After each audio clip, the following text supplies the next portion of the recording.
The Dallas Cowboys have released defensive end Tarell Basham. What does that mean for the rest of the defensive line moving forward in a 2023 mock draft? All that more this episode of Locked On Cowboys podcast. You are Locked On Cowboys, your daily Dallas Cowboys podcast. Part of the Locked On Podcast Network, your team every day. Locked On Cowboys. Locked On Cowboys. Welcome back to the Locked On Cowboys podcast, part of the Locked On Podcast Network, your team every day. I want to thank you for making us your first listen of the day. We are free and available on all platforms. I am Marcus Mosher. You can follow me on Twitter at Marcus_Mosher. He is Landon McCool. Check him out on Twitter at McCoolBCB. Landon, the Cowboys made a fairly big roster move on Tuesday. How you doing today, sir? Doing well. I'm excited that we signed Odell Beckham Jr. I can't believe we're breaking news I don't know here. if you guys missed that, but it just happened. Sorry. No. That didn't happen. No. Yes. No. I mean, I think you know a guy that may not move the radar for a bunch of folks, but for the Cowboys fans who've been watching him, it was a surprise to see the Cowboys let go of Tarell Basham. So I'm excited to kind of get into that a little bit, what that means, and some other fun stuff. Yeah. So it sounded like the Cowboys were trying to move Tarell Basham at the trade deadline. Yep. And in fact, it sounded like maybe even before the season started, they were kind of entertaining, some trade offers. But now that we're here in week 13, why now? I think it was just time. You've got James Washington coming on. We'll talk about that in a second. He just got put onto the 21-day window. You've got Tyron Smith coming back. You've got maybe not today, but imminently, and he's going to have his window starting soon. I think you've seen that they've signed another guy in Takk McKinley that I think that they were kind of hoping that they kind of work into that situation. I just think there was too much room at the end. He's a good player. I think he can probably go and help some other team as a really nice third rotational defensive end who could be a spot starter for you if you need it. And for the Cowboys, they have been doing a lot of roster gymnastics through all of this. I'm pretty sure that he didn't have any eligibility to be. Well, it doesn't really matter, but I was going to say, I think part of the appeal was with Takk, they could put him on practice squad and call him up from the practice squad without taking up a roster spot. They didn't really have that option with Basham. So he became a guy that because he's a vested vet, he became more difficult to kind of, put through the roster gymnastics to hold on to him. I think they figured it was basically time. They didn't really have any other way to hold on to him. So it was time to let him go. And remember, sometimes when you make roster moves, it's not always because you're playing the best players or you're rostering the best players. This could very easily be a situation where Tarell Basham has not played a snap since week 10. And he only played 8 games. He was going to be a free agent after the year. He was buried on the depth chart. And rather than just holding on to him as an insurance policy, you mentioned Takk McKinley. They had other guys they liked. Maybe they were doing him a favor. Yeah, right? Because we're recording this on Wednesday, 1:30 p.m. Eastern time. We have not heard if he's claimed. I would be shocked if he's not on a roster in 2 weeks. Oh yeah. Right. And I would be shocked if he's not playing. Right. I wonder if this was a little bit of a favor to Golston. Like, hey, you were a great teammate for us. You are a great player for us for a few years. Go out and find another job and get paid again. I think he's really well liked in the locker room. Yeah. He's viewed as a leader. He's viewed as a guy that it really fits in well. I think that if they had more roster spots, they would hold on to him because they like the guy.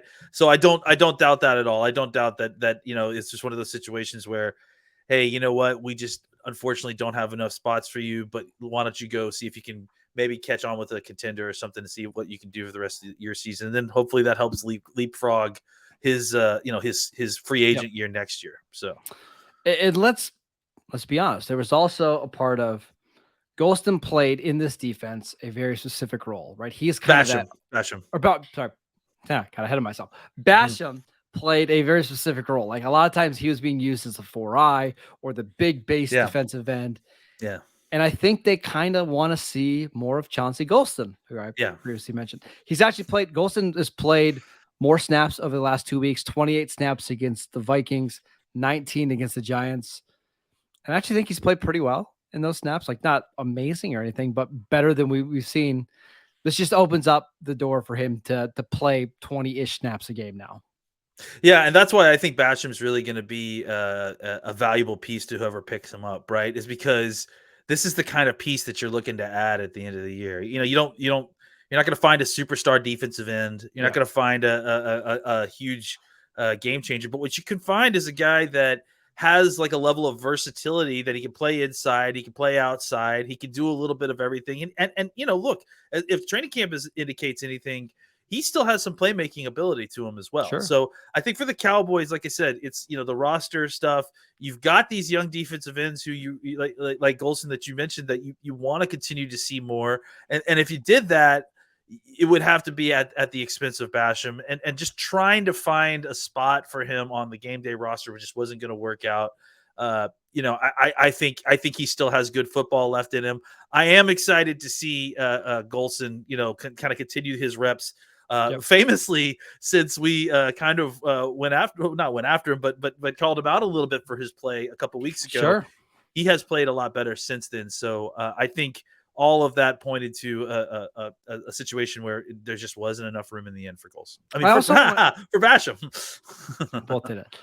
Yeah, I think just for Sam Williams and Golson, this is just more snaps that are available for the day 2 picks that are on the roster that they know are going to be here in 2023 and beyond. Pretty simple, but I hope Basham catches on to somewhere. Like I was thinking about potential landing spots today, but like Cleveland, go be Cleveland's 3rd defensive end, and you're going to be awesome there. Or if you want to catch on with like a playoff contender, go be in Baltimore and play as that 4th defensive end and stop the run and kick inside when you need to. He's going to be fine. Absolutely. Tarell Basham's career is not over by any stretch. And thanks for the service. He was a great player while he was here. Definitely enjoyed him. I want to ask you about a couple more defensive line things. But before we do that, I'll tell you about Tarell. Landon actually just used Tarell last weekend and absolutely love it. It is the world's largest car sharing marketplace.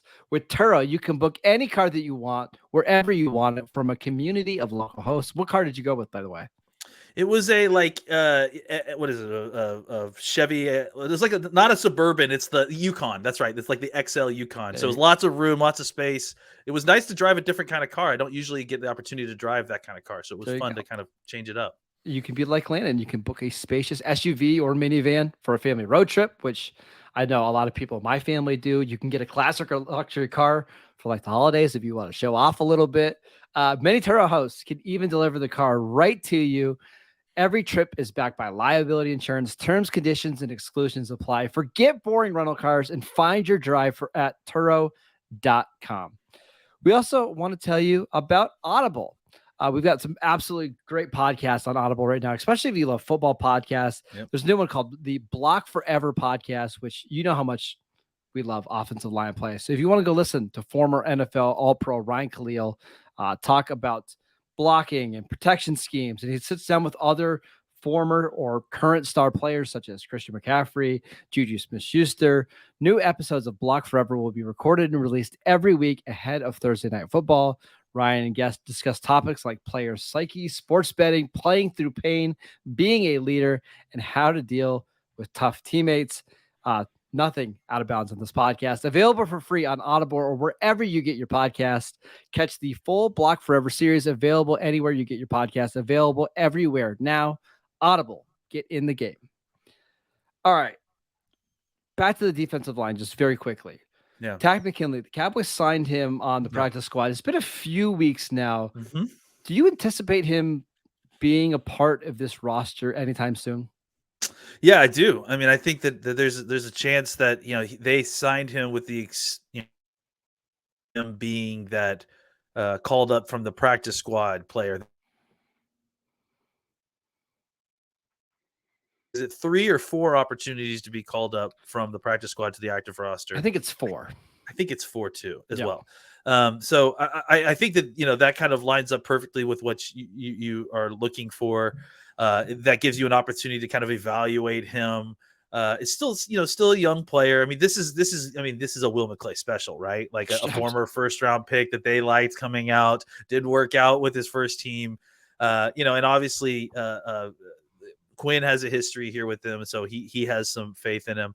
And here's the other thing too about it that's similar to what you've done with Dante Fowler, right? Is that Fowler comes from a situation where, in Atlanta, oddly enough, where he was being kind of the focus of the pass rush, and that really is not up to his skill set at where it is right now, right? You put him in a down roster situation where he's going against guys who are not as talented as him. He's coming off and he's playing a lot of fresh football on fewer snaps.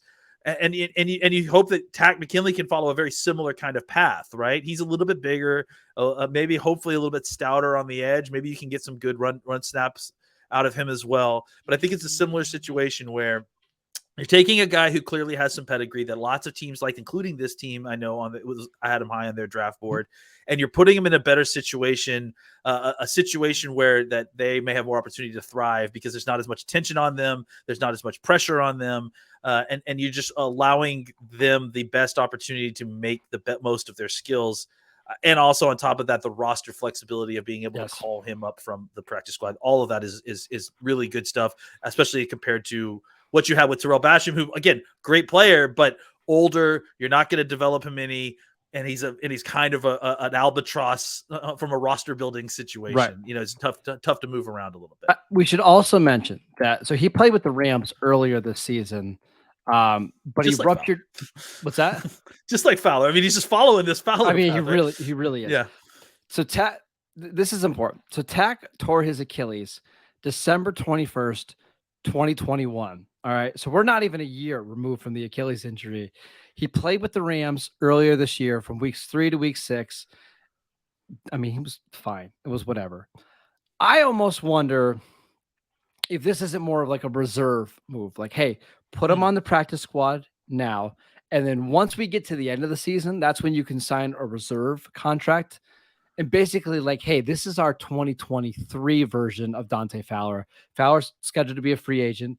We could have him in our system, learning, get him up to speed, keep an eye on his health, and then let's see what he looks like with a full off season, 100% healthy.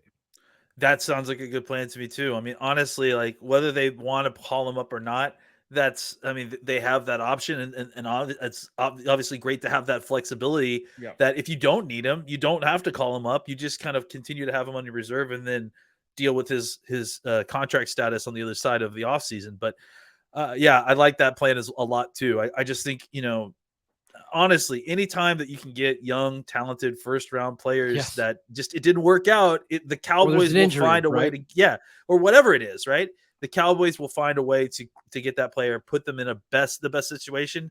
And look, the best part about this is if it doesn't work out, it didn't cost you anything. If it does work out, I mean, look what Dante Fowler has done for this team on such a cheap price. I mean, he's just it's to have that kind of level of pass rusher as your third pass rusher, your rotational guy.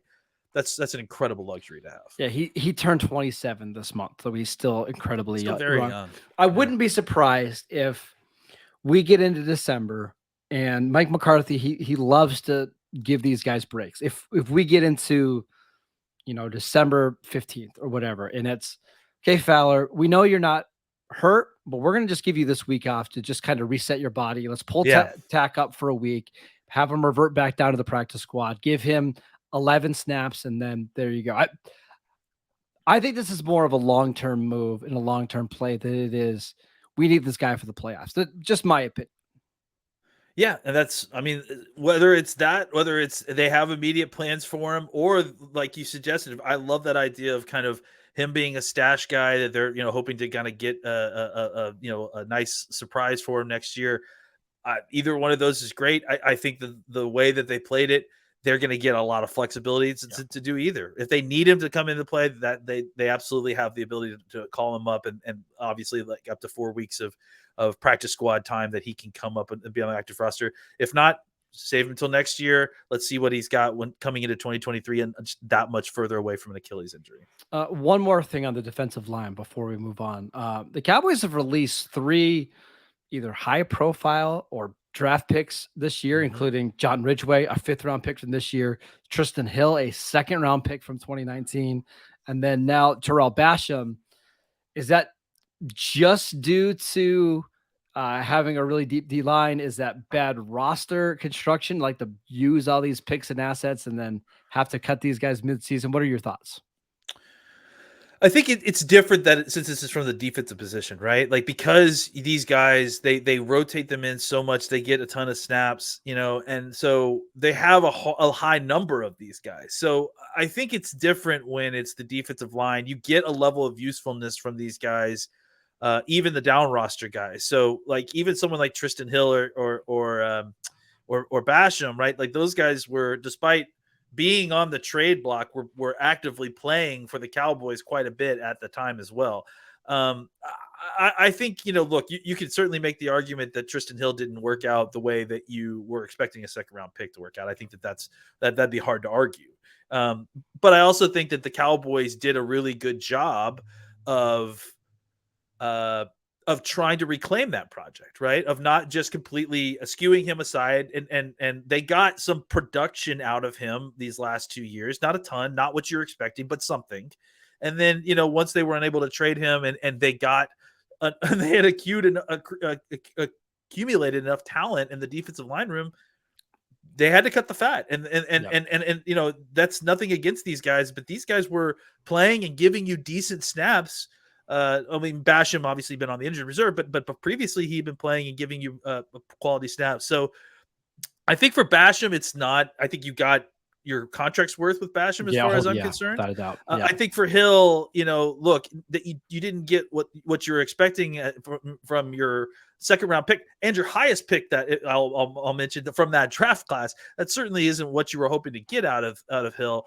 But I think they did a good job of, once they kind of re-identified what they were going to do with him, that he had been through, I think, 3 defensive coordinators in his time here. They still were able to get some kind of usefulness out of him. And then once it became time that they just had too much talent, they couldn't hold on to him, that's when they let him go. So obviously the second round pick being wasted is not great, but I would say the second half reclamation project that they did on him, that was good stuff. And I think that should, that should be kind of a template for, and it has been a template for a lot of other kind of teams, first round picks that have flamed out and needed to go elsewhere. And just one more newsy thing before we move on. The Cowboys did activate James Washington, they started the 21-day practice window. The options now are at any point they can call him up to the 53-man roster. If they do not activate him by the end of this 21-day window, he reverts back to the injured reserve list and his season is over. We talked about this a lot on yesterday's podcast, so if you want to go listen to that. But basically, to sum it up, this is an insurance policy, right? They're going to get him up to speed. They're going to see what he looks like in practice. If they need him over the next 2 or 3 weeks, I think you'll see him pulled up. If everybody stays healthy, or if you sign Odell Beckham, I expect the Cowboys to either release him outright or have him end up on the injured reserve list. Any additional thoughts there? I think that's it exactly. The 21-day practice window seems to coincide with the Odell Beckham Jr. visit quite nicely.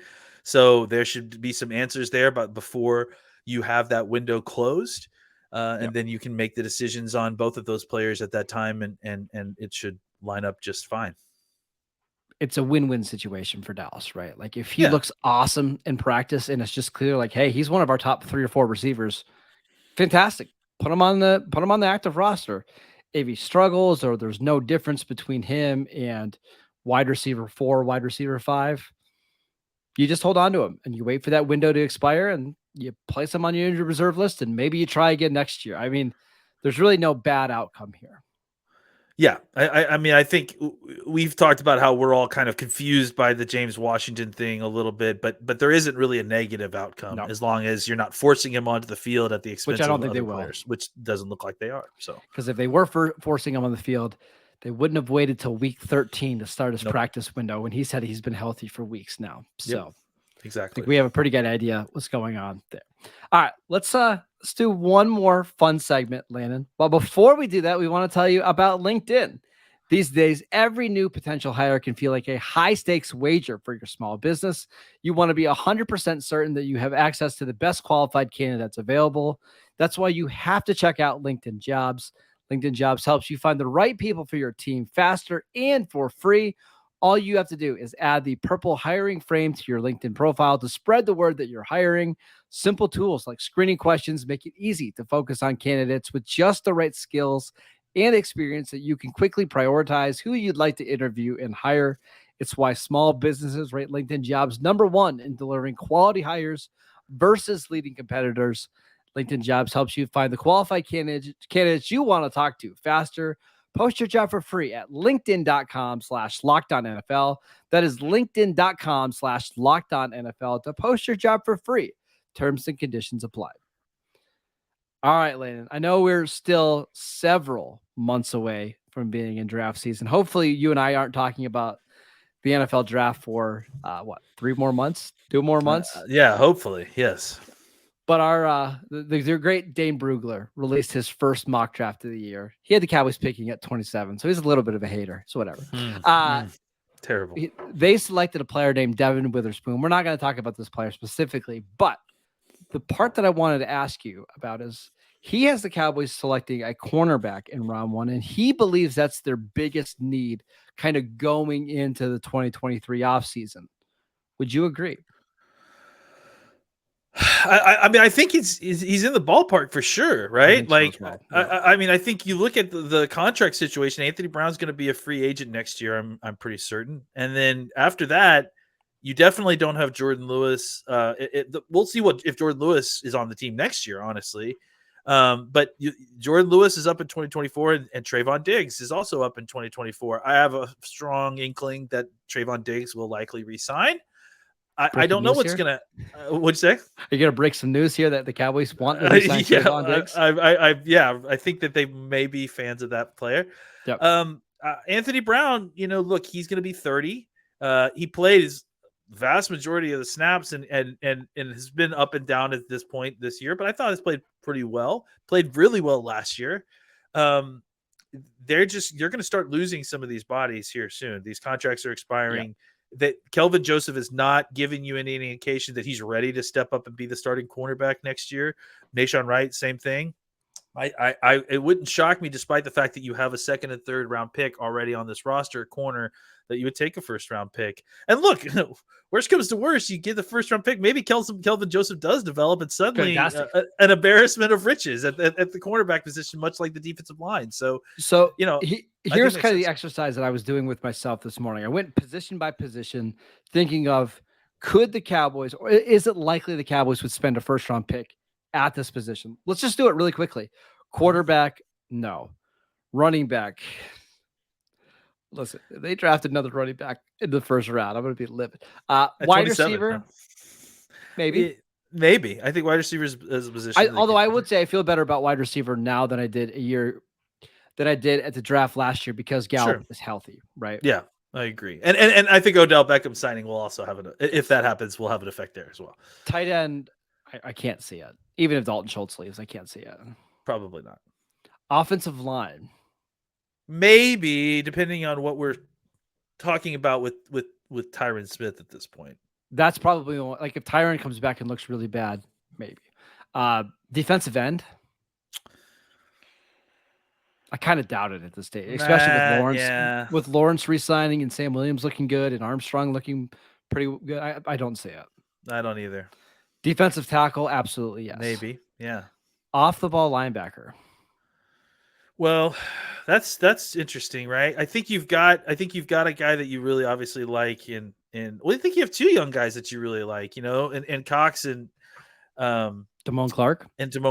But I think, the question is like, how much do they like Jabril Cox as a linebacker right now? And also, what's the plan with Leighton Vander Esch? I think Vander Esch is coming back. You think so? Yeah. I mean, it'll be interesting to see what kind of contract they can get him on, because I do think I would be surprised if it's something similar, but a little bit more than what he got last year. If that's the case, then sign me up for that for sure. And I remember they also drafted Devin Harper. I know that's he's true. a long ways away, but he's a special teams guy. They got Luke Gifford. I just don't see it being linebacker likely. It's not out of the realm of possibilities, but it wouldn't shock me. Yeah.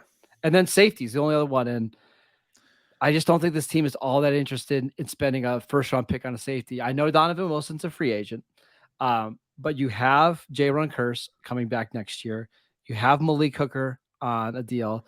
Israel Makamu, we thought looked really good the preseason. And remember, they have Tyler Marquise Boyd. Bell, who's been on the Bell. roster this entire time. So you're really looking at offensive line, potentially, defensive tackle and corner. Makes sense. Maybe wide receiver. Maybe wide receiver. It'd have to be. I think it would have to be a certain type of receiver. Yeah, I agree. Like that kid from Tennessee. Like maybe Jalen Hyatt. Like the yeah, kid, like that kind of player they can right? run. Yep, exactly. So I think Dane's in the right ballpark here, right? Like corner seems not like surprising, right? Yeah, I think Dane mocked Tyler Smith to the Cowboys early last year, like in his first or second mock, and I laughed it off. And what do you know? He ended up getting it right. We're gonna stop doing that at this point because it feels like Dane maybe knows. Yeah, we might just have to not do Dane's mocks because it's like kind of telling the secret of what's going to happen in the draft. We want to be surprised a little bit. We want a little more surprised. Yeah, exactly. All right. That is it for today's show. Thank you for making Locked On Cowboys your first listen of the day. For your next listen, check out the Locked On Sports Today podcast, the biggest stories of the day, plus instant reactions, big game recaps, and the take of the day. Available on the Odyssey app, YouTube, and wherever you get your podcasts. Just want to let you know we've got the crossover show coming tomorrow. Already recorded that one, actually, Landon. And you think I'm a depressed fan. You just get ready for crossover with the Colts tomorrow. Oh no. Yeah. But of course, you'll have to listen to the prediction to see who we predicted to win the game. Should be a lot of fun. Follow Landon on Twitter at McCoolBCB. I am at Marcus _Mosher. We'll see you guys next time.